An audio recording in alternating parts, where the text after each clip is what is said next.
जगु पेखने तुम देख निहारे, विधि हरि शंभु न चाव निहारे, तेऊ न जानहि मरमु तुम्हारा, और तुम्हि को जान निहारा।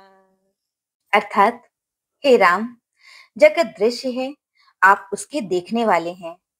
आप ब्रह्मा, विष्णु और शंकर को भी नचाने वाले हैं। जब वे भी आपके मन को नहीं जानते, तब और कौन आपको जानने वाला है। सोई जानई जेहि देहु जनाई, जानत तुम्हि होई जाई, तुम्हारी ही कृपा तुम्हि रघुनंदन, जानहि भगत भगत उर चंदन। अर्थात, वही आपको जानते हैं जिसे आप जना देते हैं, और जानते ही वह आपका ही स्वरूप बन जाता है। हे रघुनंदन, हे भक्तों के हृदय की शीतल करने वाले चंदन, आपकी ही कृपा से भक्त आपको जान पाते हैं।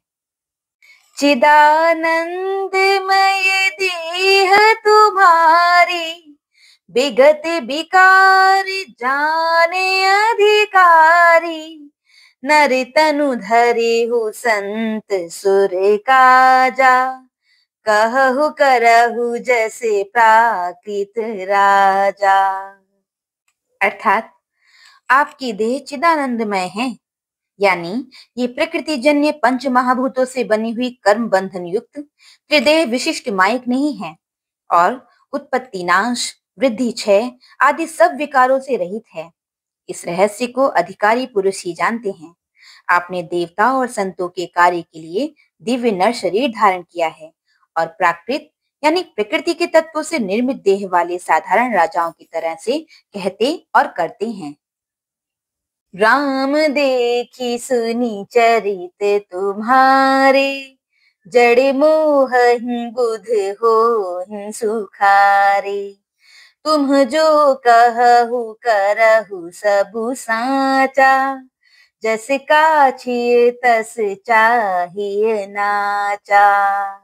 अर्थात, हे राम, आपके चरित्रों को देख और सुनकर मूर्ख लोग तो मोह को प्राप्त होते हैं, और ज्ञानी जन सुखी होते हैं। आप जो कुछ कहते करते हैं वह सब सत्य ही है, क्योंकि जैसा स्वांग भरे वैसा ही नाचना भी तो चाहिए। यानी इस समय आप मनुष्य रूप में हैं, अतः मनुष्योचित व्यवहार करना ठीक ही है। पूछे हूँ मोहि की रहूं कहाँ, मैं पूछत सकुचाऊं, जहाँ न हो तह देहु कही, तुम्हि देखावऊं ठाऊं, तुम्हि देखावऊं ठाऊं। अर्थात, आपने मुझसे पूछा कि मैं कहाँ रहूं, परंतु मैं यह पूछते सकुचाता हूँ कि जहाँ आप ना हो वह स्थान बता दीजिए, तब मैं आपके रहने के लिए स्थान दिखाऊं।